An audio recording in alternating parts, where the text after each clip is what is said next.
to QI, where we're all feeling rather jolly. Here to tickle our ribs are four jolly good fellows, the jovial Rob Brydon, the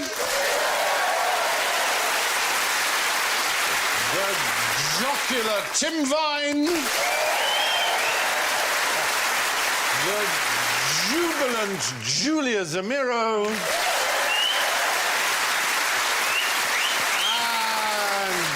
Jesus, it's Alan Davis.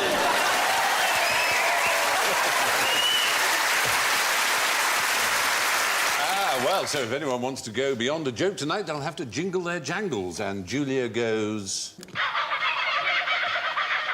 Oh, it's an animal from my country. That's nice. Or bird. Kookaburra. It is a kookaburra. Well Great. spotted. Thanks. Tim goes... Oh, it's an animal from my country. And Rob goes... Oh. It's an animal from the country. And Alan goes...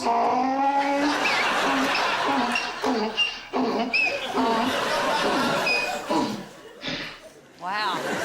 Fabulous. So, simple question, who's happy?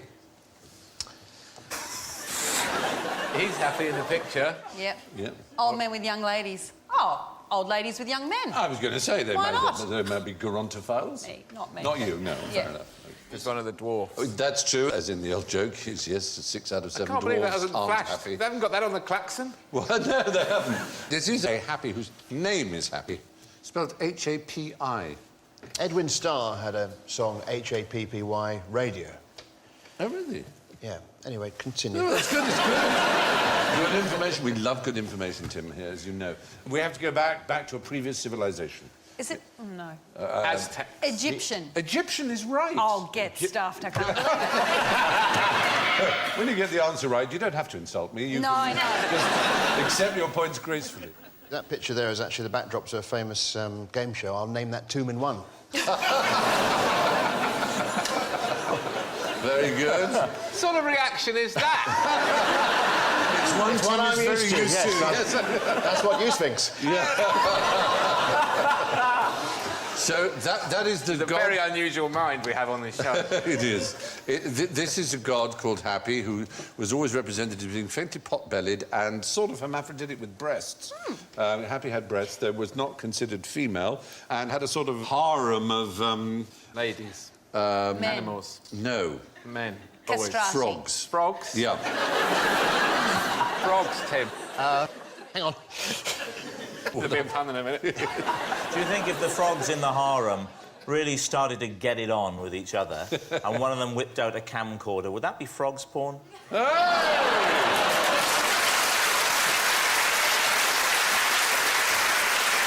a malign influence. The worrying thing is I have actually done that joke in the past. Too late now. He's the thief of bad gags. The fact is, Happy was the god who was responsible for the flooding of the Nile, which is an annual event, took place in July, and was cause of much celebration.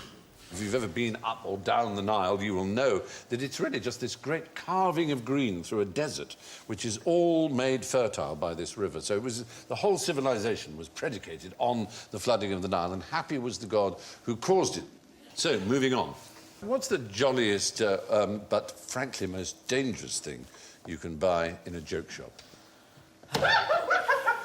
Tim? I went to a joke shop. I said, what are you actually selling here? He said, nothing, we're not a real shop.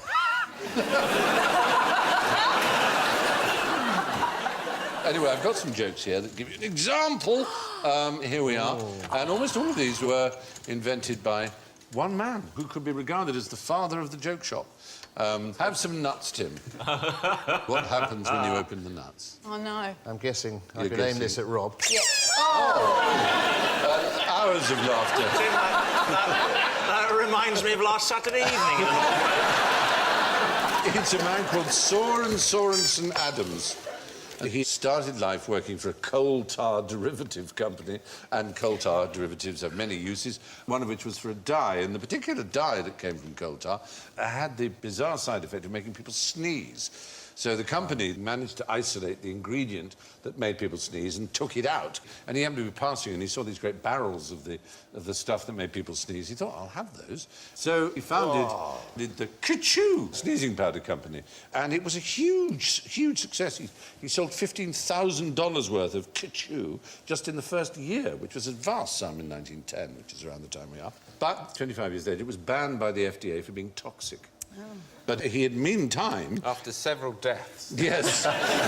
Meantime, he'd invented the squirting lapel flower. Oh. I mean, that would fool anybody, wouldn't it? Yeah. There you go. And as a little ring. Oh, I used to have one of those. Yeah. Oh. Highly amusing. Help yourself to a dog turd. Whoops, there we are. They're different from the old ones. Used to be hard and plastic. That's squeaky. You're It's touching really that. quite unpleasant.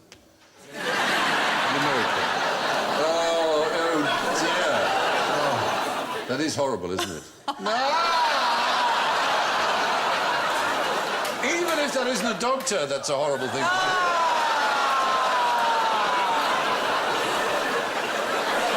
Oh, my God.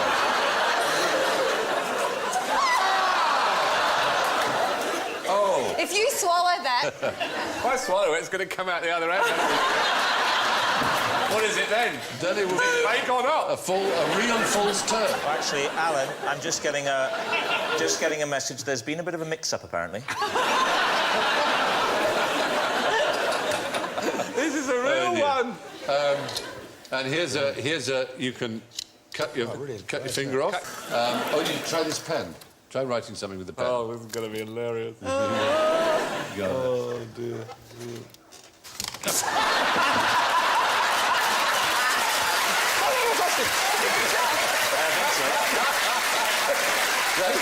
I'm really sorry, because that is quite a severe electric shock. It's not... Take your word for it. It's not insignificant, that one. That is barely a joke. It's not funny at all, Stephen. I'm so sorry. I'm so sorry. I'll give it back to you. That's really hurt. A bendy pencil. I don't want the bendy pencil. A joy buzzer. He sold 3 million of these during the Will you shake hands with someone? during the One of those? Depression. That's right. You put the sort of ring on your finger so it looks sort of normal. Can you buzz me? Yeah, you shake hands like that. It doesn't give you Bit of a shock. letdown after the thing. But he passed on... I say he passed on this, I don't mean... he thought this was too vulgar to sell. The standard whoopee cushion, you might want to blow that up. Yeah. It's not Soren Lorentzen, who's the imaginary friend in the Charlie and Lola book. No, it's not. Sorensen Adams. It's quite difficult Is this a joke whoopee cushion you can't No, blow up? It is difficult to get the sphincter open, isn't it? Whoa! Ah, there we go, that's right. And maybe while Alan isn't looking... Alan, lean over here for a second. That's it. That's it. Take the false egg, which is hilarious.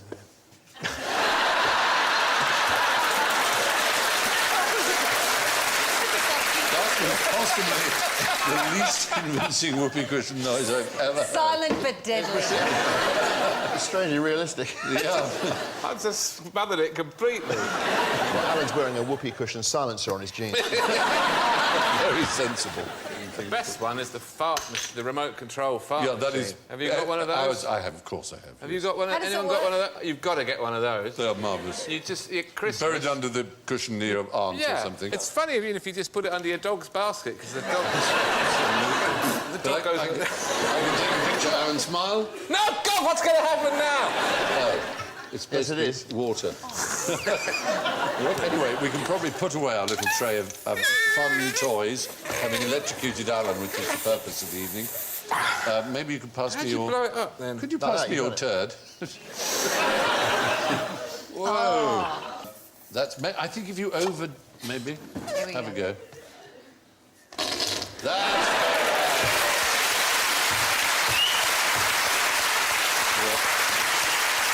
One of these has never had a round of applause from 600 people.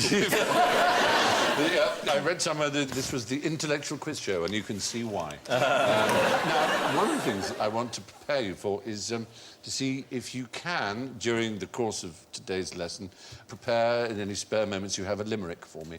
You know what a limerick is? Yes. aside from being a county in Ireland. Town. Yes. There was I'm an in old town. man from Limerick who was completely unaware of the short, often humorous poems that shared the same name as his hometown.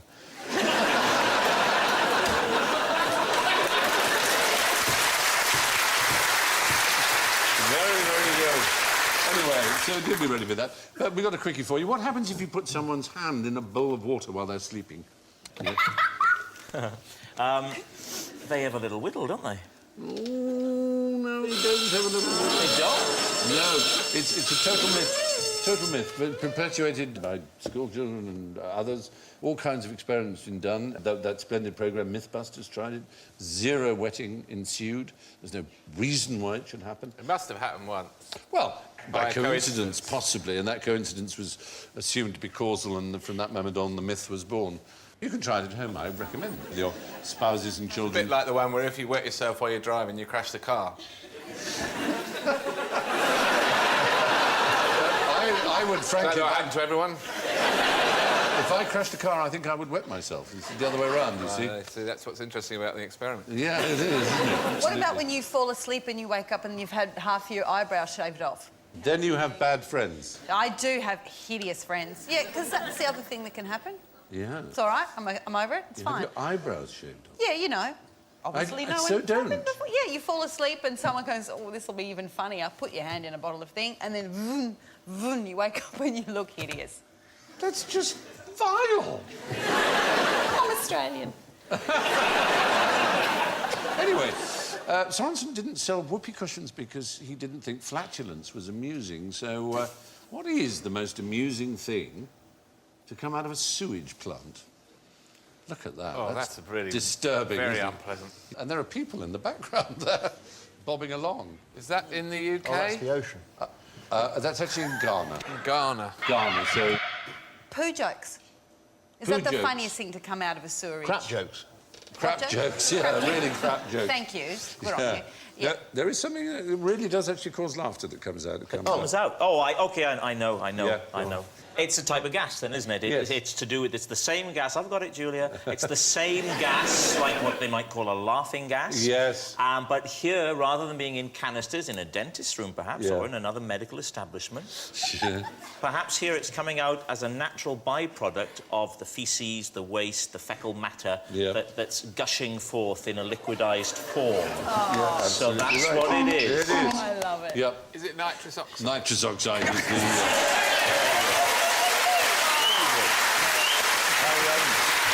I don't know, there's even there. I'll accept that Rob did the work and you... No, but I got the answer right. Stephen, can I just say this? It's called nitrous oxide.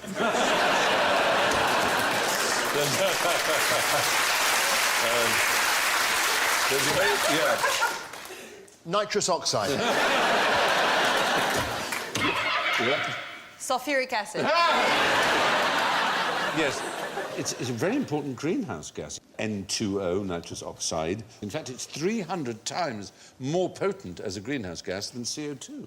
Its most significant man-made source is sewage treatment plants alongside agricultural waste and nitrogen fertilisers. It's also pumped into bags of crisps. Why would it be pumped into bags of crisps? They're all crisp baggers are filled with gas, don't they, to keep them fresh? Exactly, it's to expel the oxygen. They also pump it with gas so that you think you're getting more chips than you actually are. Yeah, And you go, that's oh, it's full only bag. a third full. Yes, I know. Ripped off. It's almost as if they want to make a profit out of you. It's Almost. really annoying. Yes, it was first used as a dental anaesthetic. I'll give you 10 points if you're 10 years either way right. I don't know What when it year? was, but I What did year? have a general anaesthetic quite recently, which I think is Interesting. interesting. Yeah. And it was the same one that killed Michael Jackson. Oh, good. Yeah. That's right. I mean, good that you survived. Yeah. Propofol. Yeah, that was that That's one. what it yes. was. But It was that's propofol. Well And done. So I was good on lying drugs. there and I said, is this the thing? It is an absolutely gorgeous. It's a feeling, isn't it? remarkable sensation, isn't God. it? Yeah. It goes in through your hand. That's right. The back. The And back then there. the feel, I don't know, people Oh. have had it recently, but I mean, if he was using this to get to sleep, Oh, he was in yeah, a I bad know, way he really because it was. goes right, it goes zoom, and you can feel it. And but your head stays very, you know, awake. Alert. And I said to the anaesthetist, I said, "Wow!" I said, "My arms and my legs, they're like weights. They were being pulled into the bed." I said, "But my head is completely It's extraordinary. And the next second, you're going, oh, and you're Really waking up. being wheeled into the recovery. Can you imagine having to have that every night to get you off? Just horrifying, isn't it? Horrifying. I used to go out with an anaesthetist. She was a local girl.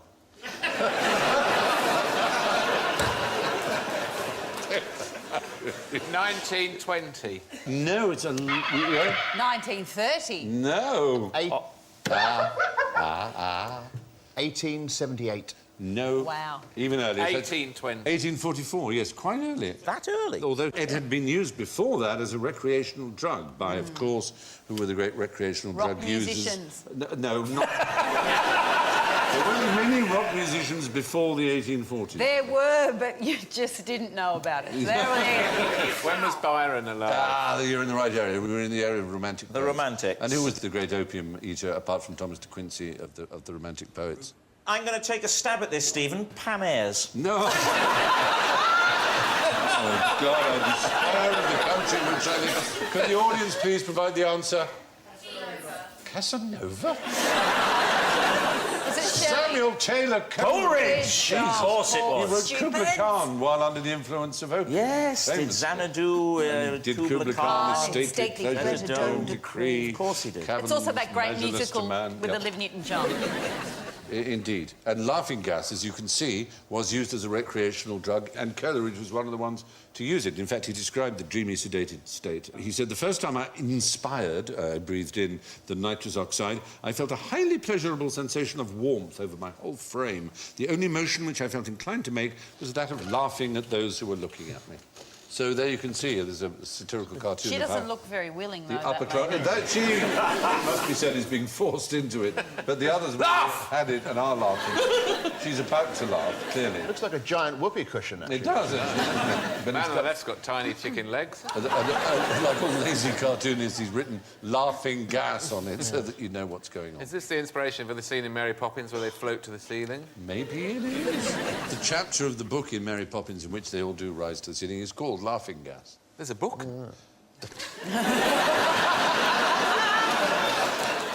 You! And you know who it's written by? No, I didn't even know there was a book. P.L. Travers. Is there? Yes, she wrote many... She's Australian. Yes. Did she adapt the film? Was it one of those novellas they No, put out she after disowned the film completely. In fact, they're making a film at the moment about the relationship between Walt Disney and P.L. Travers. And she absolutely loathed the film, which is crazy, because it's one of the greatest films ever Why? made. I thought it was super. It is simply flawless. Is there in the book, is there a dark side to Mary Poppins? Yeah, there is. There's a kind of world of weird creatures and so on. And I don't know what her objection was to it. I thought it was absolutely magnificent. It is. So there you go. What would be the best flavour for an exploding sandwich? Tim Vine. Cheese and ham grenade. Very good. Very good. Excellent. That's wrong, then. It's wrong. Well, I mean, it would explode, obviously. Sauerkraut and cabbage can make you explode on a different level. There also are, funny. in fact, this one would make you explode on that level too. It's in fact a classic English sandwich, as in the importance of being earnest. One of the sandwiches that Aunt Augusta Cucumber? particularly likes. Mustard. She particularly likes cucumber sandwiches, but this is a very specific species of cucumber. There it is. You see, it's quite spiky. Exploding there's the cucumber of fuse. Panama. So it's the exploding cucumber, yes. It's the squirting or exploding cucumber. It's a Mediterranean plant. And when touched, it propels its seeds in a sticky mucus at over 60 miles per hour. You're pointing at Rob. I'm just saying, when that picture came up, we looked across at each other, we both went, oh, testicles. I mean, it's... Didn't we? But can we be very clear? I do not propel my seeds in a sticky mucus at 80 miles an hour. Certainly not up to 30 feet. No, not. Well, on a good day, on a good day. In my teens. You can see it's being touched here, and you can see the effect of the operation of it exploding, if you look carefully. Boing! Wow. Yeah, that's... I mean, it's a sexual act. I mean, it is spreading its seed. You can see the seeds flying everywhere. Whoa! Does it do that to itself? Well, no, it's... Looks like another bit of it. Yeah, when it's very, very ripe and it falls, it will do it, but otherwise, when touched, it will also do it. Its actual Linnaean name is Ibalium elaterium, which translates as the squirting squirter. Ibalium as in ballistics, it throws out. That's the forceful ejection of its seeds. But the elaterium is the fact that it is a violent purgative, so it's a squirting squirter that gives you the squirt. So, yes, it would make you explode from behind as well. So, in that sense, it's fully explosive. Now, what's the world's longest-running gag? Yes? Look over there. They look, he's shooting them. No, It's using a particular joke to displace warfare, actually, and it's been going on since the 13th century in a particular couple of tribes, Mali, in fact. The tribes are called the Traore and the Kone tribes. And what happens is that you have to take a joke from the member of the other tribe who basically accuses you of being a bean eater, of eating lots of beans, which is an insult. And you have to take that insult, and then you can find another member of the opposing tribe and accuse them of being a bean eater. And they just hang around calling each other bean eaters. And that saves them from killing each other. It's not the greatest joke in the world, better than genocide. but it's better than genocide, and it is the longest-running gag, as far as we know, in the world. It's a rather civilised way of sorting things out. Great idea for a panel show as well. Yes, absolutely. You're a bean eater. You're a bean eater.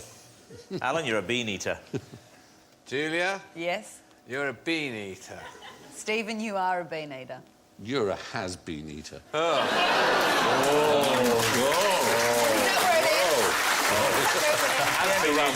where it is? Yeah, it certainly is. There are, of course, the yo mama jokes as well, which are used in the African-American community. Your mama's so fat that she could usefully have a calorie-controlled diet and regular exercise. They're probably better than that as jokes, but mums are often used. Like, I remember the first time as an adult I went back to France to visit relatives, and, you know, my cousin driving, angry all the time. Ta mère, your mother, your mother. Yeah, and all exactly. that. And it's, you know, mums... So maybe mothers have always been... Oh, the butts of absolutely. the In fact, joke. I mean, back to Shakespeare, you've got in Titus Andronicus, "Villain, what hast thou done? That which thou canst not undo. Thou hast undone our mother. Villain, I have done thy mother." Oh. And all over the world, curses against people's mothers are very, very common. Sam Kinison does some fantastic... Yes, dead, sadly, yeah. About people shouting to you, "Hey!" from the audience. "Yeah, that was the noise of your mother made when I did her last night. You won't recognise her. When I was finished, I shaved her back." That's a heckler put down, isn't it? He was a furious, furious comedian, wasn't he? So, yes, the Traore and the Kone clans in Mali have been calling each other Mr. Bean, essentially, since the 13th century. What did the world's first jukebox have on offer? Is it going to be a man in a box and you give him something and he plays for you? No. Do you know where the word jukebox comes from? Yes, I've heard this, and I can't remember it. There is a story attached to this, isn't there? A juke joint was a brothel. It was a Southern American slang for a brothel, probably from the African jug, meaning disorderly or unruly. And so the popular vehicle, the Nissan Duke, is a Nissan brothel. I'm afraid so. There you go.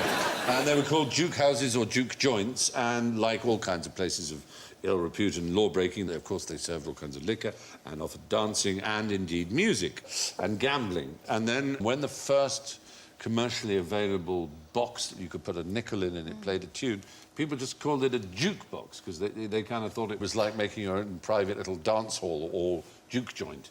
And the manufacturers resisted this terribly. They didn't want to be called a brothel box, but that's what they became known as. The very first one is you'd actually go into a shop where there was a speaking tube and you would speak down and say, "I would like the Foxtrot in Blue by the, you know, whoever, Jelly Roll Morton." And the person down the other end would go, "Very good, sir," and he would go off and find it and put it in the record player and attach the speaking tube to the horn of the gramophone, and you would listen that way. Is that a Wurlitzer? It's a Rocola. They are beautiful things, and yet... Really of course, lovely objects. They are beautiful, and yet, of course, whenever you go to someone's house and they have one, they're almost invariably people with no taste. Except for Lee Mack. He has one, and a man with greater taste you will never encounter. He had great trouble getting up the stairs as well, didn't he? Because it weighs like a small car. Yes, the really old ones weigh an absolute ton. Well, the very old ones, of course, had the band in there as well. Well, they're magnificent devices, and now, of course, the kind of things that, like pinball machines that rock stars have in their lonely, drug-infested houses. Funny you should say Duke refers to brothel, because, of course, rock and roll music, rock and roll was slang for also sex. For jiggy jiggy doo doo. Yeah, so it's yes. Jiggy jiggy doo doo. I don't know. Jiggy, jiggy, doo-doo! Yes, jukeboxes were originally brothels in the deep south of America. Now, what's the worst place to be licked by a goat? Oh, At your parents' house.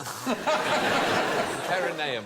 Well, the perineum would be unpleasant. What bizarre set of circumstances would result in you having your perineum well and truly licked by a goat? A goat rimming is not necessarily a form of anything. You're squatting, Yes, In this the is the bush. excuse you give the doctor. you're isn't caught short, it? Yeah. out on a country walk, Yep. Yeah. and you squat down onto a discarded sandwich. And the passing goat licks it, This is never going to have a happy ending. licks it off your perineum. So has this happened then? Has somebody been licked? Somewhere in the world, it's happening right now. Yep. What he said is not the right answer, I ought to tell you. So it's not the perineum? No, it's not. Is it to do with the tongue because it's so raspy? It is to do with the and- raspiness of the goat's tongue. It was used as a torture. Oh. Is that you would tie someone to a tree such that their legs were sticking out. Oh, not licking the feet. Bare feet. And They you do would that cover the with pigs feet, too, didn't they? cover the feet with honey, and the goat would lick it. And at first it would be a pleasant tickling sensation, and then it would rip off layers of skin. It would have livened up that scene in Goldfinger, wouldn't it? When he's tied down and the laser beam comes into his leg. If he'd said, you know, oh my God, no, not the goat.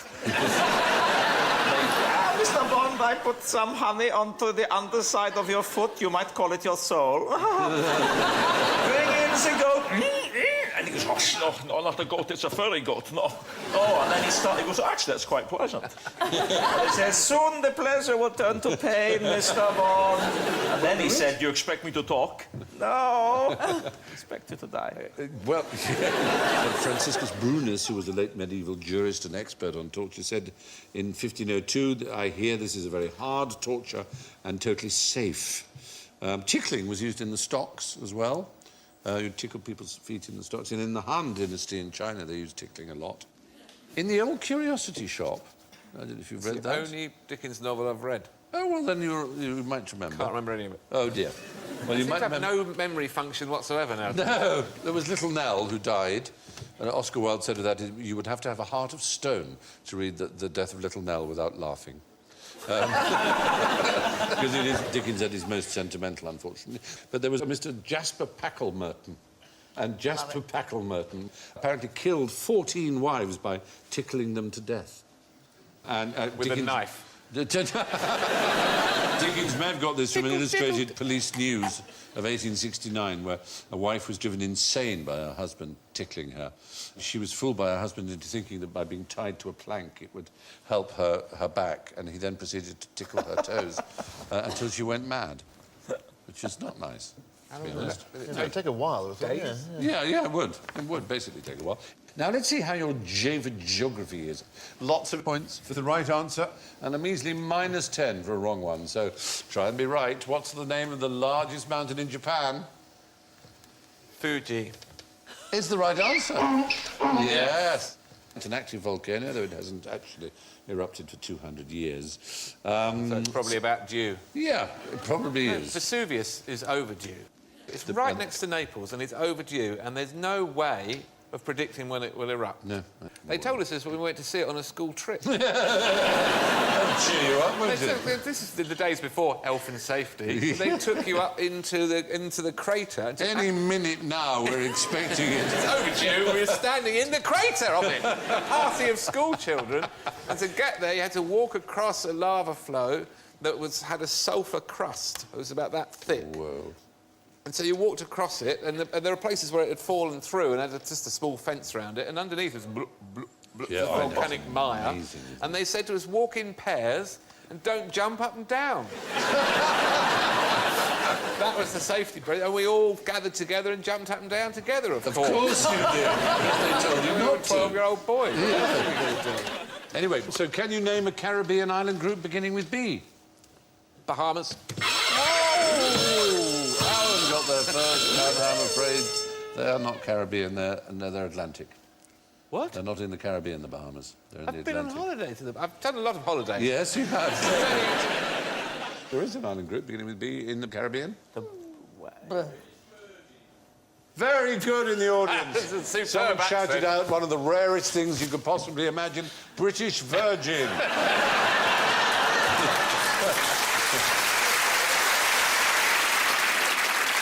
I wouldn't have accepted Barbados because it's just a single It's island. only one island, Barbados. Exactly. There Bahamas you are go. not in the Caribbean. No, I know, big surprise. This bloke came up to me. Yeah. He said, I'm going to dress up as a small island off the coast of Italy. I said, don't be Sicily.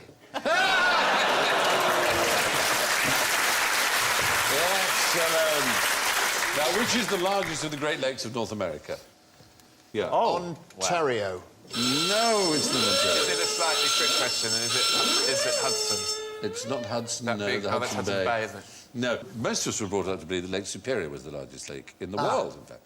That But was in the other one I fact- was going to get wrong. Yes. Yes. In fact, all Americans are taught now that it's actually Michigan and Huron, which are two lakes together, are now considered one lake for various technical reasons. They were Michigan formed, Huron. I know this, they were formed after an ice age when the ice melted and retreated and they left a big puddle, a very big A very big puddle indeed. It's connected by the Straits of Mackinac along the top there, but they're considered a single lake because they lie at the same elevation and rise and fall together. So they are one lake, and they're is bigger with than one Lake lake. Superior. Exactly. So now, who can name a Shakespeare play set in Verona? Yeah. Romeo and Juliet? Yes, perfectly. Very done. Thank you.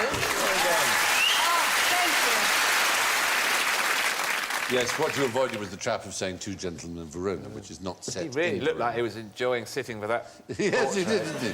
Do you know where Two Gentlemen of Verona is set? In Birmingham. Not set. So Two Gentlemen of Verona is in Italy. It is in Italy. It's actually set in Milan. Great. The gentlemen themselves are from Verona, but well avoided. Well I went to see The Merchant of Venice on Broadway with Al Pacino, and that seemed to be set in Brooklyn. Does a Jew Yeah. not have feelings? I remember I said to this bloke, I said, I'm appearing in Hamlet at the Globe Theatre. He said, are you being facetious? I said, no, Polonius. Very good. Finally, on the geography, which country crosses the most time zones? Is it? Oh, Yeah, go on, do it. Come along. all right. Go on, yay. Wales. See, I told you. I knew not to do it. And yet, I knew you only come on, At do least you it. didn't get a klaxon. Well, like, it was my first. Yeah. Canada. No, it's not Canada. I'm afraid we did. I think it's a trick, because I think it's going to be a country that's got outposts. Possessions, you're correct. Is it going to be is it the United Kingdom? It's not the United Kingdom. We don't count our possessions as all being part of the mother country, but one ex-colonial power does regard all its outlying possessions as being part of the mother country. France? France is right. Oh, yes, you got the buzzer. I have to give it to you that. Yes. You were just too lazy to buzz. You've got to Well, I use was- the buzzer, that's the rule. Yeah, exactly. Yeah, so France has 12 different time zones. US has 11 time zones because of Hawaii being all the way. Russia, 9. Now, what is the longest thing about this animal? Oh, it's cock. It's ears. It's a bilby! That's a bilby! Not a bilby. The longest thing is not the ears. We rather hid the longest thing. It's a cute little creature. Is it his tail? It is the tail. Well done. Let's have a look I at was going to say tail. Oh, look at it. It's a cute little thing. that. Very easy to catch him. Just Hops stick like a your foot little down. kangaroo. There it goes. It lives in the Gobi Desert. That is cute. And it has a very long tail, as you can see, that it uses for balance, and rather like a kangaroo, and it can also sit up on it. It's very, very endearing. The ears are thought to be, to say, you know, to let the cool itself, the blood cools through the ears. That looks rather dead, that one. He's got a. He's treated himself to a Kinder Surprise. He swallowed the toy and choked from it. Yeah. And it's called a jerboa. It's called a jerboa with a J, hence our J. It's from an Arabian word, in fact, meaning flesh of the loins, rather oddly. But it's the same origin as the word gerbil. And what is it about humans and big ears? They get bigger. They get bigger. Ears get bigger. Yeah, I mean, old men do seem to have longer ears, but the trouble is no one's done a study where they've measured their ears when they were younger. Because it could well be, it's logical, the head's that getting actually smaller. having large ears is a predictor of a long life. Oh. I know what that man did for a living. What's that? He was a bowler hat model. He was a very fine bowler hat model. But I've got quite big ears, but I can also see what it's like to be someone whose ears are flat against the side of their head, because I can go like that. Oh, my goodness! And I can hold it so it's like having an instant facelift like that. How do you do that? Well, I can't really talk like this as well. I'll tell you later. It means I can do a thing like when you do it on a roller coaster and you just go over the top, you go...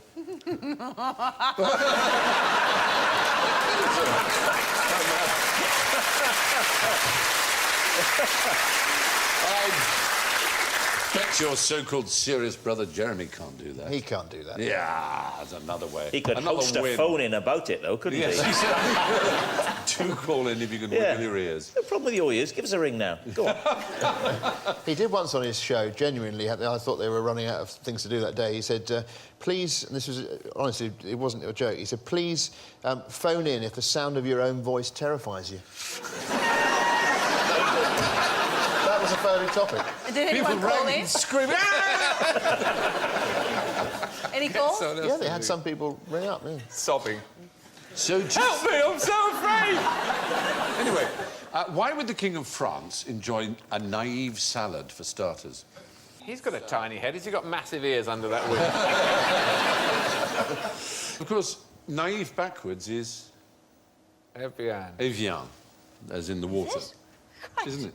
Yeah, Evian. yes, it is. Yes, it is. Mr. Fry. So it's not that it's backwards that's relevant, but it's the letters Evian. of naive make Evian, and the letters of naive salad could be rearranged to make... Dallas. No, that would be two L's, darling. You're absolutely right. Yes, Carry on. Yeah, naive salad. See if we can rearrange them. Anyone in the audience can see what's going on? Alive? Alan Davis!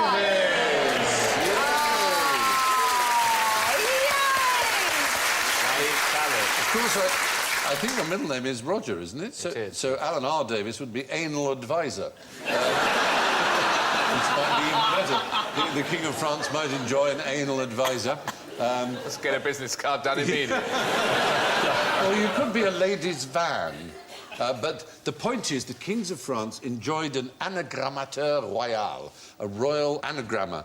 It was like a court jester. He would make up flattering anagrams of your name. We probably know the famous ones like Britney Spears is an anagram of Presbyterians, rather strangely, but it is. Virginia Bottomley, who was a Tory MP under Margaret Thatcher, anagrammatizes into I'm an evil Tory bigot. Which is just one of those things. And you get ones that... one of the ones that was fascinating is that laptop machines is an anagram of Apple Macintosh, which is very extraordinary, isn't it? And in Japan, they had a similar sort of wordplay fest, which is where someone would start off with a haiku, 5 syllables, and then someone would add a 7-syllable line. It was called the maikuzuke, responding to the front line, and you'd add up making some witty or satirical poem on the fly. And that's why I asked you to write a limerick. So have you got limerick for me? Any of you? I hope you have. I do. Oh, go on then. Girls first? Yeah. I carouse in a style bacchanalian, but I sleep in a way marsupalian. I like to eat cheese, but I never say please. Yes, I'm French, but I'm also Australian. Oh, that's very good.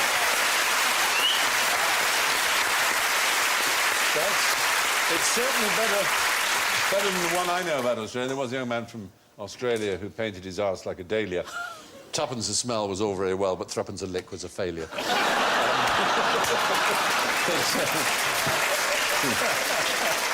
Alan, what have you got for us? I've got... There once was a show on TV that was always the smart place to be. Yeah. I'm fully aware you'd rather be there, but instead you're stuck here with me. Oh, very good.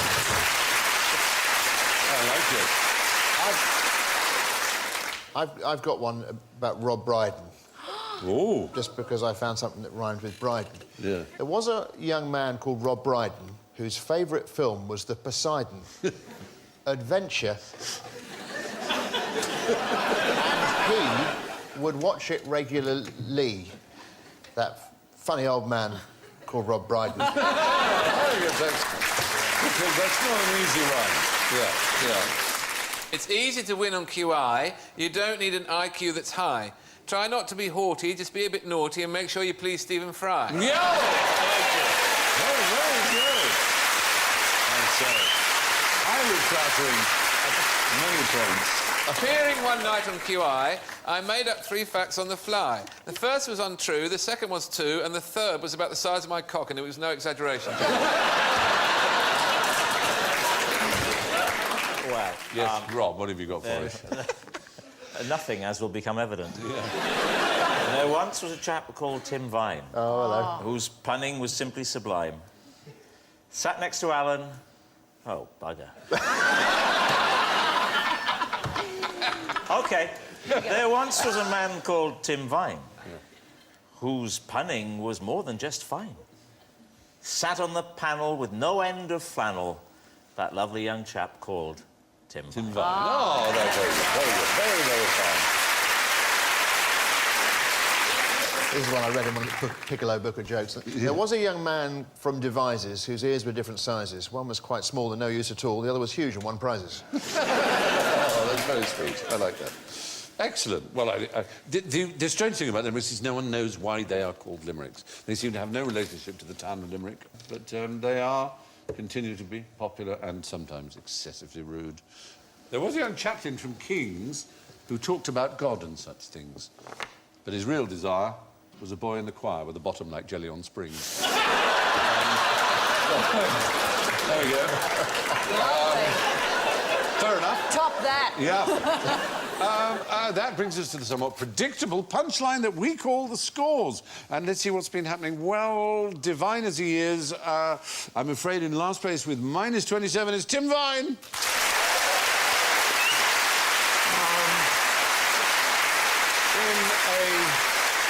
The Bow of the Valleys is in third place with -6, Rob Brydon.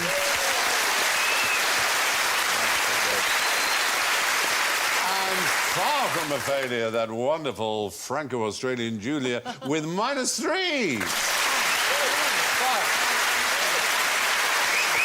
It makes men gasp and stretch their eyes. Alan Davies is clear winner with +12.